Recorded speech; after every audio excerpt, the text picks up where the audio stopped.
Langit malam di pondok pesantren Al-Barokah begitu tenang. Angin semilir membawa aroma kayu bakar dari dapur umum yang baru saja ditinggalkan santri. Dari kejauhan, suara jangkrik bersahutan menambah syahdu suasana pesantren yang berada di pinggiran desa Ngadirejo itu. Ahmad, seorang santri muda yang dikenal rajin dan bersahaja, tengah menekuni wirid malam di serambi musola kecil. Cahaya lampu redup menemani lantunan zikirnya yang mengalun pelan. Wajahnya tenang, tapi tiba-tiba alisnya mengernyit. Entah kenapa, malam itu zikirnya terasa berbeda. Hatinya seperti digedor oleh sesuatu yang tak kasat mata. Ada rasa tidak nyaman yang datang tanpa sebab. Sekujur tubuhnya dingin, padahal malam itu tidak terlalu sejuk. Jantungnya berdetak lebih cepat.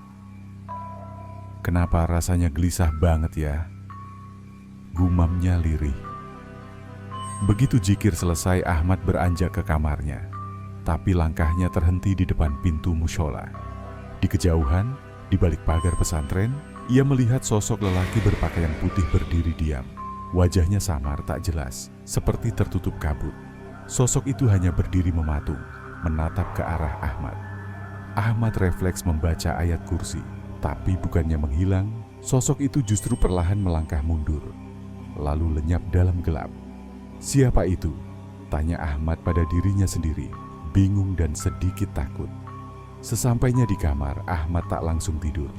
Ia duduk merenung, mencoba mengusir rasa ganjil yang tak kunjung reda. Saat itulah ponselnya bergetar. Ridwan menelpon. Ridwan adalah teman dekat Ahmad sejak awal nyantri. Tapi beberapa minggu terakhir, Ridwan pulang kampung ke Kalimantan karena kabar ayahnya yang jatuh sakit mendadak. Ahmad segera mengangkat. "Assalamualaikum, Matt." Suaranya terdengar gemetar. Ahmad langsung merasa ada yang tak beres. "Waalaikumsalam, Wan. Kenapa kau nelpon tengah malam begini?" "Aku nggak tahu harus cerita ke siapa, Matt. Aku butuh bantuanmu." Ahmad duduk tegak. "Bantuan apa, Wan?" "Bapakku sakitnya makin parah, tapi bukan sakit biasa. Dokter di sini udah angkat tangan, katanya nggak ada penyakit medis. Tapi tiap malam bapak menjerit kesakitan. Badannya kaku, kadang dia bicara sendiri, kayak orang lain yang masuk ke tubuhnya." Ahmad terdiam. Suasana kamar jadi mencekam. "Kami panggil orang pintar. Katanya bapak kena kiriman santet, tapi bukan sembarangan. Ini santet tua dari Sulawesi." "Sulawesi?" ulang Ahmad pelan. Ridwan melanjutkan dengan suara lirih. "Orang pintar itu bilang, yang ngirim bukan dari daerah sini, tapi dari jauh. Dari orang yang pernah punya dendam sama bapak dulu waktu masih muda. Santet itu dikirim pakai media tanah kuburan dan rambut. Dan katanya, kalau nggak ada yang bisa nolong sebelum malam ke-7, nyawa bapakku bakal terambil." Ahmad merinding. Ia tidak tahu harus berkata apa. "Kau satu-satunya yang aku percaya, Mat. Aku tahu kau kuat dalam zikir dan belajar ruqyah. Aku mohon, datanglah ke sini, bantu aku." Ahmad menggenggam ponselnya erat. Hatinya berdegup. Ia bukan orang sakti. Ia bukan ustaz besar. Ia hanya seorang santri yang masih belajar. Tapi ada sesuatu dalam dirinya yang mendorong untuk tidak menolak. Seakan-akan suara batin berkata, "Kau dipanggil untuk ini." Ahmad menarik napas dalam-dalam. "Insya Allah, Wan. Besok pagi aku izin ke Kiai. Kalau diizinkan, aku berangkat ke tempatmu." Terdengar isak tertahan dari seberang. "Makasih, Matt. Makasih." Setelah panggilan terputus, malam terasa makin sunyi. Tapi justru saat itu, Ahmad merasa tidak sendiri. Ia merasa ada sesuatu yang ikut mendengarkan. Dan malam itu, ketika ia memejamkan mata, mimpi ganjil pun datang. Ia melihat seorang lelaki tua berpakaian adat Bugis, berdiri di tengah hutan gelap. Lelaki itu memegang kendi hitam, dan dari dalam kendi itu keluar asap tebal berbentuk ular. Ular itu menatap Ahmad dan berbisik dengan suara berat, "Jangan ikut campur, atau kau akan menyesal." Ahmad terbangun dengan keringat dingin membasahi tubuhnya. Subuh masih lama, tapi ayam jantan sudah berkokok. Dan ia tahu, perjalanan horor ini baru saja dimulai. Ia duduk di atas sajadah, tubuhnya masih gemetar. Mimpi tadi masih membekas jelas. Seorang lelaki tua berbusana adat Bugis, kendi hitam, asap seperti ular, dan suara berat yang memperingatkan dirinya agar tidak ikut campur. Ahmad meraih air wudhu, berusaha menenangkan hati. Tapi jiwanya terasa goyah. Ia belum pernah menghadapi sesuatu yang seperti ini. Tapi di balik rasa takut, ada tekad yang diam-diam tumbuh. Ia tahu, ini bukan sekadar ujian untuk Ridwan dan keluarganya, tapi juga ujian untuk dirinya sebagai santri. Pagi harinya, selepas sholat subuh, Ahmad memberanikan diri menghadap Kiai Abdul Karim, pengasuh pondok. Wajah Kiai yang teduh menyambutnya dengan senyum lembut. "Silakan duduk, Ahmad," ujar beliau tenang. Ahmad menunduk hormat dan langsung menceritakan semuanya. Tentang Ridwan, tentang penyakit misterius ayahnya, tentang mimpi aneh yang ia alami, hingga niatnya untuk pergi ke Kalimantan. Kiai Abdul Karim mendengarkan dengan saksama, lalu mengangguk perlahan.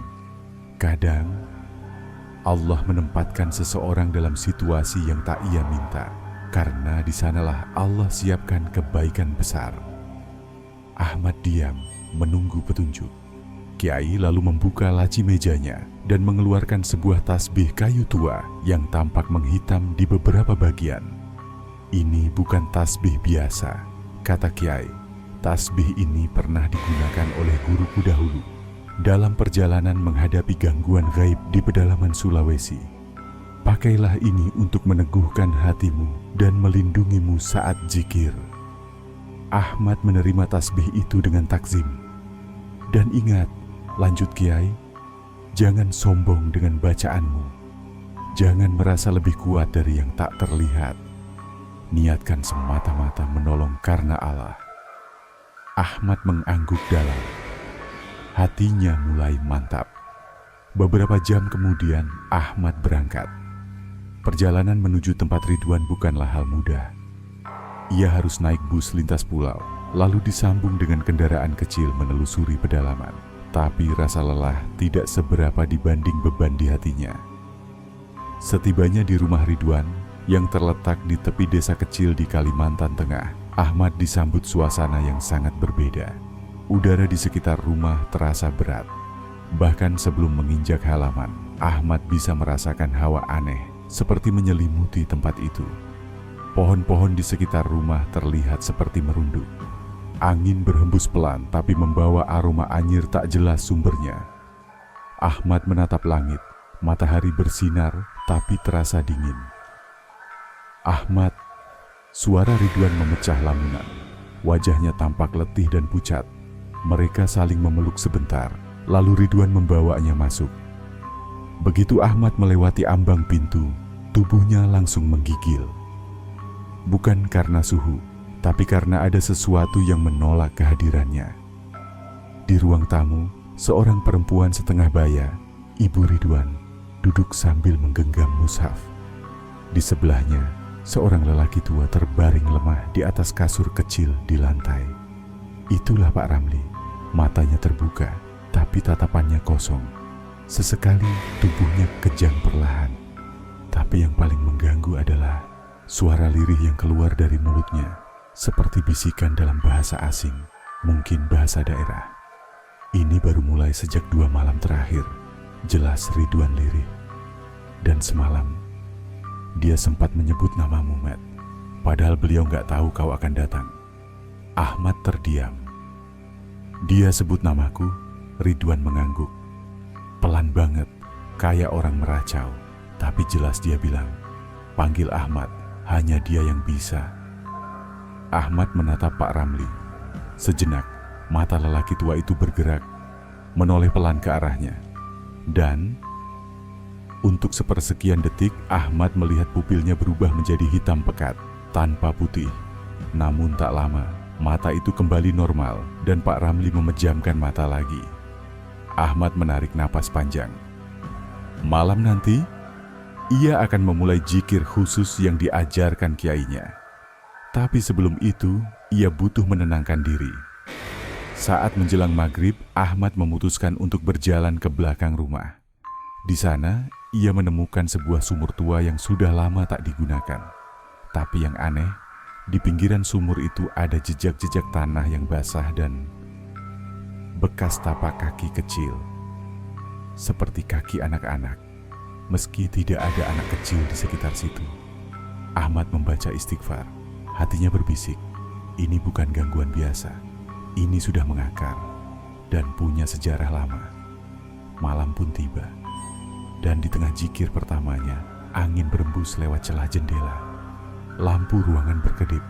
Dari balik ruang tamu, suara Pak Ramli terdengar.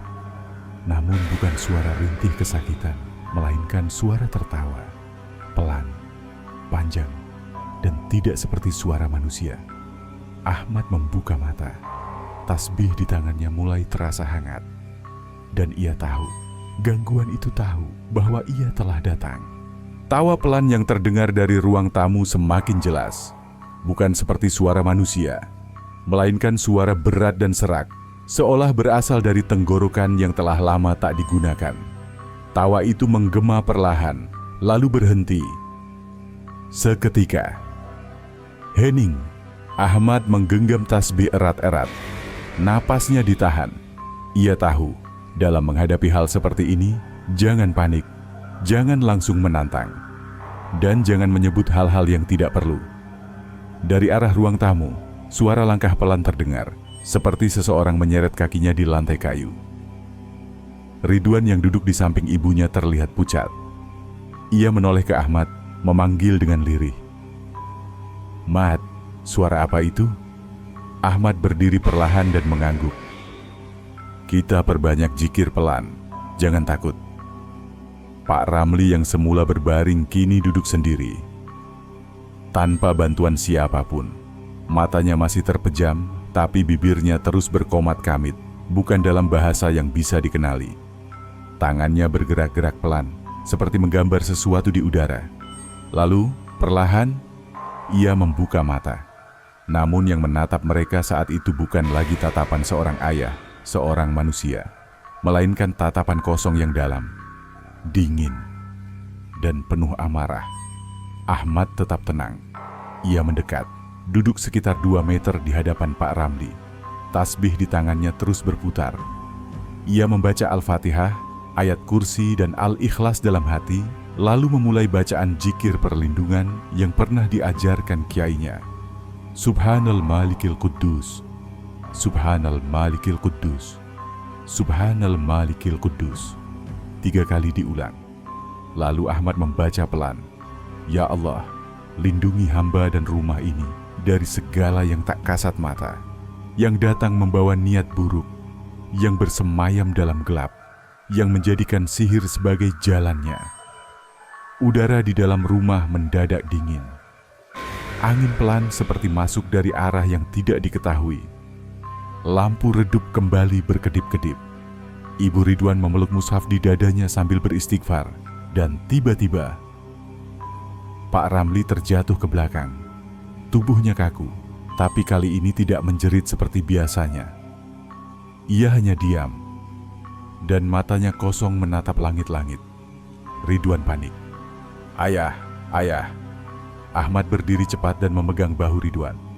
"Tenang, ini bukan saatnya panik."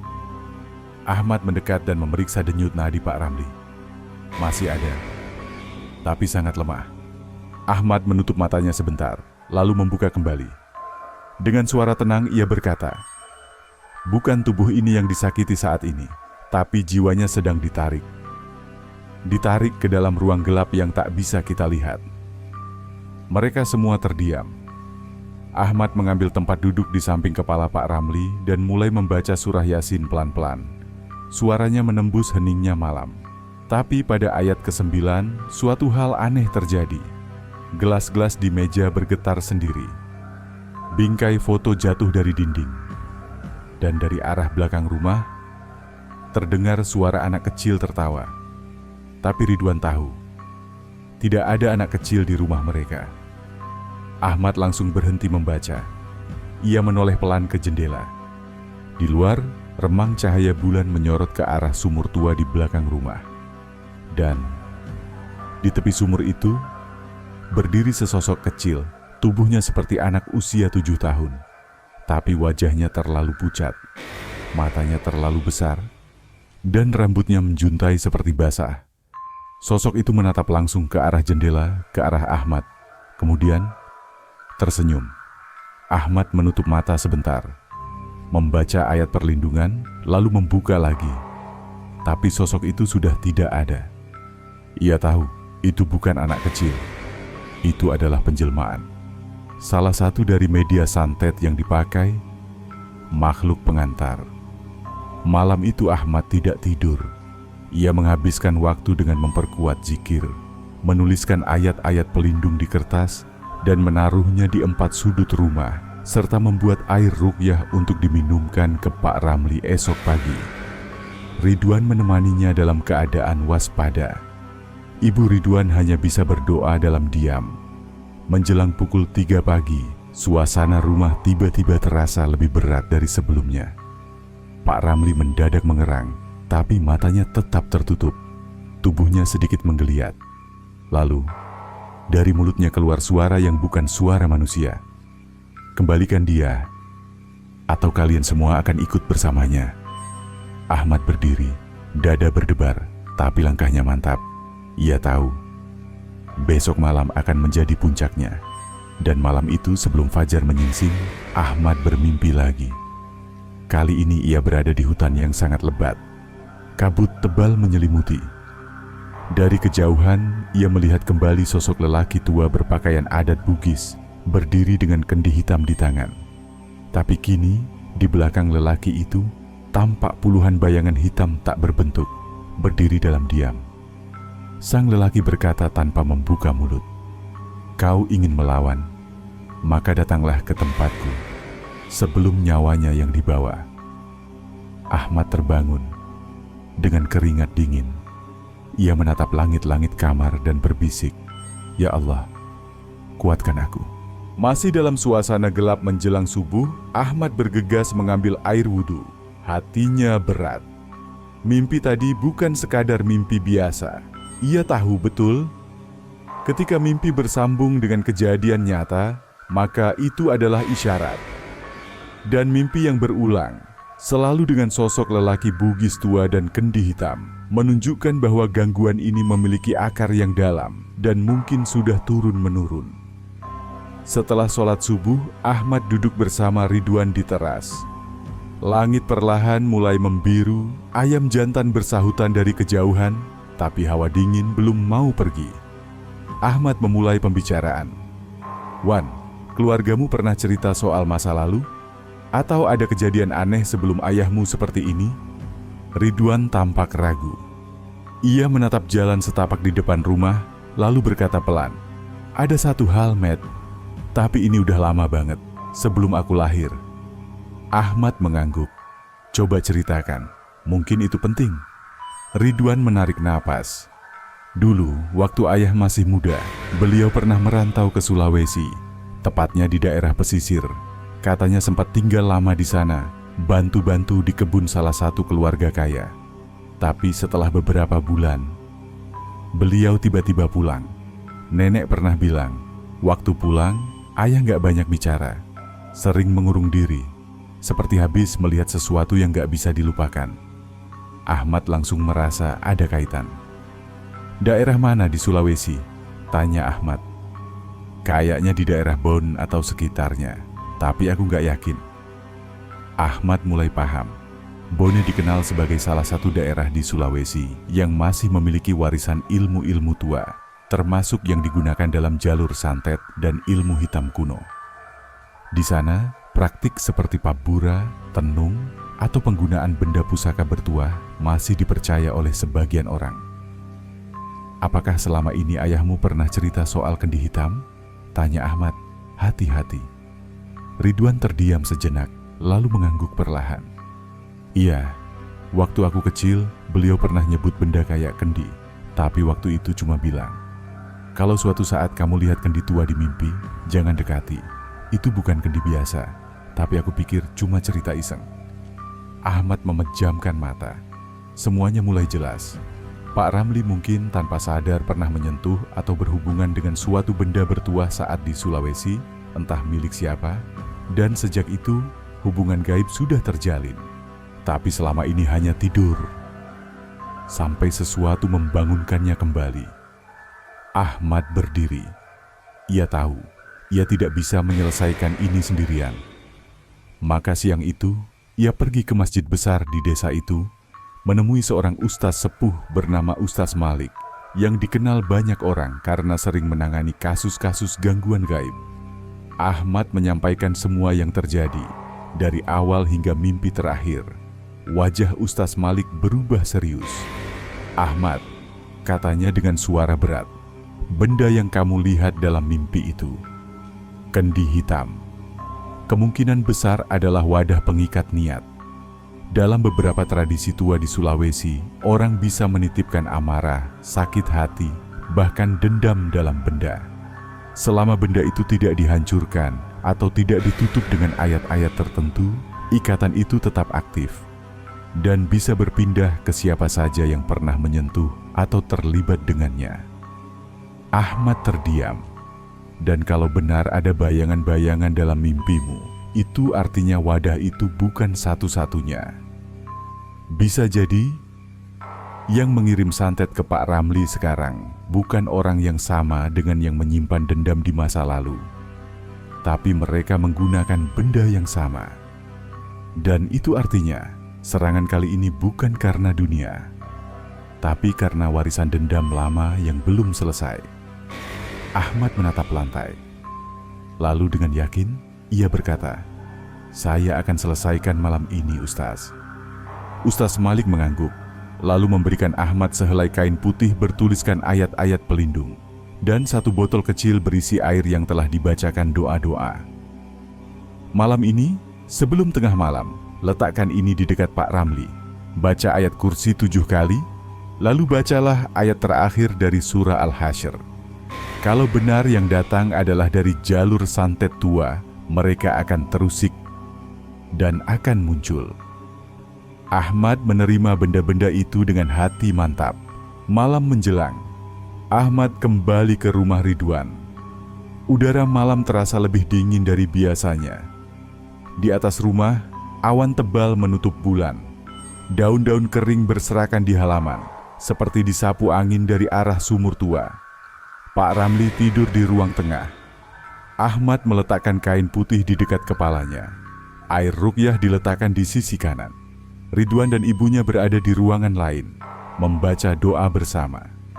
Tepat pukul 11 malam, Ahmad mulai membaca ayat kursi 7 kali. Suasana mulai berubah. Lampu temaram bergoyang, seperti tertiup angin dari dalam. Begitu masuk ke ayat terakhir surah Al-Hasyr, Ahmad merasakan lantai di bawahnya bergetar halus. Dan dari arah sumur belakang terdengar lagi tawa kecil, suara anak-anak, dan tangisan pelan bersaut-sautan. Lalu, terdengar ketukan pelan di pintu depan. Tuk, tuk, tuk, 3 kali. Lalu sunyi. Ahmad bangkit. Ia berjalan ke arah pintu dengan tasbih di tangan dan ayat di dada. Tapi sebelum ia sempat menyentuh gagang pintu, suara dari balik pintu berbisik, "Kami datang untuk mengambil yang dulu pernah dijanjikan." Ahmad berdiri tegak, dan dalam hati ia bersumpah, "Malam ini, tidak ada yang akan kau ambil." Kalimat itu terucap mantap dari dalam hati Ahmad, seiring dengan ketegangan yang makin memuncak. Ia berdiri di depan pintu, hanya beberapa jengkal dari sumber suara gaib yang baru saja berbisik mengerikan. Angin dingin mulai berputar di dalam rumah. Tirai-tirai bergoyang dan lampu ruangan berkedip pelan. Di luar, langit mendung menekan bumi, seperti menyimpan sesuatu yang tak ingin dilepaskan. Tuk, tuk, tuk. Pintu kembali diketuk. Kali ini lebih keras. Ahmad tidak membukanya. Sebaliknya, Ia mundur 3 langkah dan mulai melantunkan surah Al-Falaq dan An-Naas dengan nada pelan tapi tegas. Bacaan itu adalah benteng, pagar dari gangguan halus yang mencoba menampakkan diri dalam bentuk-bentuk yang memancing rasa takut. Namun tak lama setelah bacaan itu selesai, suara tangisan kembali terdengar dari dalam rumah. Bukan dari Pak Ramli, bukan dari Ridwan, bukan pula dari ibunya. Tangisan itu berasal dari sudut ruang tamu yang gelap, tepat di bawah foto keluarga lama yang sedikit berdebu. Ahmad menoleh perlahan, dan di sana tampak sesosok kecil duduk membelakangi mereka. Rambut panjang, baju lusuh seperti kain kafan usang, dan tubuh gemetar dalam kesunyian. Sosok itu tidak bergerak. Ahmad menelan ludah. Ini bukan makhluk biasa. Ini adalah penampakan sebagai pengalih fokus, makhluk yang mencoba melemahkan konsentrasi dengan cara membangkitkan rasa kasihan. Ia tetap di tempat dan hanya berkata pelan, "Jika engkau bukan dari golongan yang diperintahkan oleh Allah, maka pergilah. Karena malam ini, rumah ini akan menjadi tempat bagi cahaya, bukan gelapmu." Sosok kecil itu mulai bergetar, lalu perlahan berdiri. Tapi ketika ia berbalik, wajahnya tidak tampak. Hanya bayangan hitam datar seperti topeng kosong. Dan detik berikutnya, ia menghilang dalam angin. Ahmad memalingkan pandangan, segera melanjutkan bacaan. Suasana rumah semakin berat. Lantai bergetar ringan, suara hembusan angin datang dari balik dinding. Dan Pak Ramli mendadak menggeliat. Wajahnya memerah, bibirnya bergerak-gerak cepat. Namun bukan dalam bahasa yang bisa dimengerti manusia. Ahmad tahu makhluk yang menempel padanya sedang meronta. Ridwan yang sedari tadi duduk bersama ibunya kini menangis dalam diam. Tapi Ahmad memberi isyarat untuk tetap tenang. Ia meletakkan tangannya di dekat kepala Pak Ramli, lalu membaca ayat kursi berulang-ulang. Pada bacaan ketiga, tubuh Pak Ramli mendadak terangkat beberapa senti dari lantai, lalu jatuh kembali dengan keras. Semua lampu padam. Ruangan menjadi gelap gulita. Hanya tersisa suara napas dan ayat suci yang masih keluar dari mulut Ahmad. Dalam kegelapan itu, terdengar suara berat dan dalam, bukan dari manusia. "Dia milik kami, janjinya belum ditepati." Ahmad tetap membaca, tapi kali ini ia menyambung dengan bacaan dari surah Yunus ayat 81. "Sesungguhnya apa yang kalian perbuat itu adalah sihir, dan Allah akan membatalkannya. Sesungguhnya Allah tidak akan membiarkan pekerjaan orang-orang yang membuat kerusakan." Tiba-tiba terdengar teriakan panjang dari arah belakang rumah. Bukan manusia, bukan hewan. Seolah berasal dari tanah, dari dalam bumi.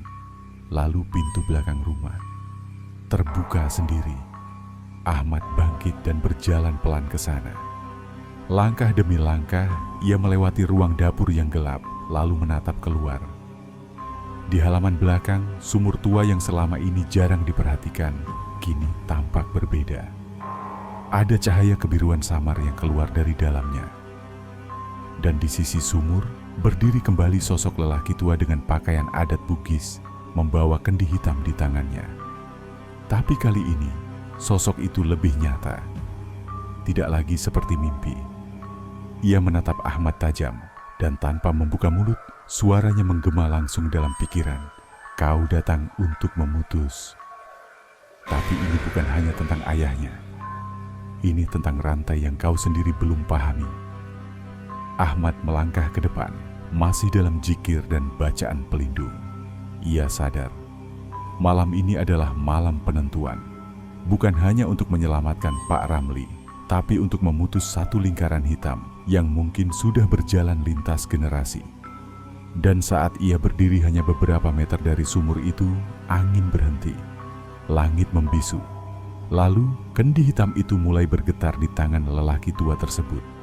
Ahmad tahu gerbang antara dunia akan terbuka jika ia tidak segera mengakhirinya. Ahmad berdiri mantap di hadapan sosok itu. Hanya beberapa langkah dari sumur tua yang kini memancarkan cahaya kebiruan tak wajar. Di sekeliling mereka, malam terasa diam namun tegang, seolah seluruh alam menahan napas, menyaksikan benturan dua dunia yang tak kasat mata. Lelaki tua bersorban itu, yang jelas bukan manusia biasa, menatap Ahmad dalam-dalam. Matanya bukan sekadar menatap, tapi menembus, seperti mengungkap segala isi hati dan niat. "Kau tak tahu apa yang kau hadapi, anak muda." Suara itu kembali menggema langsung ke dalam pikiran Ahmad. Kendi ini bukan sekadar wadah, ini adalah sumpah. Dulu, ayah temanmu pernah berjanji, tapi ia lari sebelum menunaikannya. Ahmad menegakkan tubuhnya. Kalau janji itu dibuat karena paksaan atau tipu daya, maka tidak sah. Dan jika itu melibatkan makhluk sepertimu, maka ia harus dihentikan. Aku datang bukan untuk menawar. Aku datang untuk mengakhiri. Lelaki tua itu mengangkat kendi hitam tinggi-tinggi. Seketika itu juga suara gemuruh terdengar dari dalam sumur. Tanah sedikit bergetar. Angin berputar mengelilingi Ahmad dan sosok itu seperti pusaran. Dari dalam sumur muncullah asap tebal kehitaman. Di dalamnya samar-samar terlihat bayangan-bayangan makhluk menyerupai manusia, tapi tidak utuh. Ada yang tak berkepala, ada yang wajahnya rata, ada pula yang menangis tanpa suara. Ahmad menutup mata dan mulai membaca ayat suci. "Wa qul ja'al haqqu wa zahaqal bathilu, innal bathila kana zahuqa." Dan katakanlah, kebenaran telah datang dan yang batil telah lenyap. Sesungguhnya yang batil itu pasti lenyap. Suara bacaan itu menggema, mengguncang udara. Kendi hitam di tangan sosok tua itu mulai mengeluarkan suara melengking, seperti retakan kaca yang menahan tekanan besar. Lelaki tua itu tampak goyah. "Kau akan menyesal." Namun Ahmad tidak berhenti. Ia terus membaca, kini menyambung dengan surah Al-Baqarah, ayat 255, ayat kursi, dengan penuh kekhusyukan. Seolah energi suci mengalir dari setiap lafaznya. Lalu, tiba-tiba, kendi itu retak. Cahaya putih meledak dari dalam kendi, menyilaukan seluruh halaman belakang. Sosok lelaki tua itu menjerit, bukan dengan suara manusia, tapi seperti angin topan yang meraung. Dan dalam sekejap, segalanya hening. Asap hitam menghilang. Cahaya kebiruan dari sumur meredup, dan kini hanya tampak lubang gelap biasa yang dingin dan sunyi. Kendi telah hancur menjadi pecahan kecil. Lelaki tua itu pun lenyap, seolah tak pernah ada. Yang tersisa hanyalah sepotong kain putih bekas surban, tergeletak di rerumputan. Ahmad duduk terdiam, nafasnya tersengal. Tubuhnya gemetar bukan karena takut, tapi karena lelah luar biasa. Tapi hatinya lapang karena ia tahu ikatan itu telah putus. Keesokan paginya, Pak Ramli terbangun, wajahnya segar, matanya tidak lagi merah dan kosong. Untuk pertama kalinya dalam beberapa bulan terakhir, ia menyapa dengan senyuman kecil. "Ridwan," katanya lirih, "Bapak haus." Tangis Ridwan dan ibunya pecah seketika. Ahmad tersenyum dari kejauhan dan bersyukur dalam hati. Ustaz Malik datang tak lama setelahnya. Ia melihat Ahmad dan berkata, "Kau sudah melangkah ke medan yang jarang ditempuh, tapi kau tidak sendirian. Banyak yang melihat perjuanganmu." Ahmad hanya mengangguk. "Saya hanya ingin menolong, karena kadang satu jiwa yang terselamatkan bisa menyelamatkan banyak hal." Sore itu, sumur tua ditutup dan dirapikan. Kendi hitam dikubur bersama pecahannya setelah dibacakan doa-doa khusus. Dan keluarga Pak Ramli kini hidup dengan tenang, bebas dari bayang-bayang gelap yang selama ini menyelimuti. Namun Ahmad tahu, dunia ini menyimpan banyak hal yang tak terlihat. Dan selama ia hidup, ia siap untuk berdiri kembali. Jika kegelapan datang merayap. Tamat. Kita tak selalu melihat apa yang sebenarnya terjadi di balik kehidupan seseorang. Tapi sesungguhnya, antara dunia yang terlihat dan yang tak kasat mata, ada batas tipis yang bisa terbuka kapan saja. Beruntung ada sosok seperti Ahmad, santri muda yang berani mengorbankan kenyamanannya demi menyelamatkan nyawa orang lain. Ia bukan siapa-siapa, tapi keberaniannya menyalakan cahaya di tengah kegelapan. Terima kasih sudah menyimak cerita ini. Jangan lupa subscribe, like, dan nyalakan lonceng, karena masih banyak kisah nyata yang akan kami hadirkan. Lebih menyeramkan, lebih menegangkan, dan lebih dekat dengan kehidupan kita sendiri. Sampai jumpa di cerita selanjutnya. Dan tetaplah waspada, karena kadang yang tak terlihat justru paling berbahaya.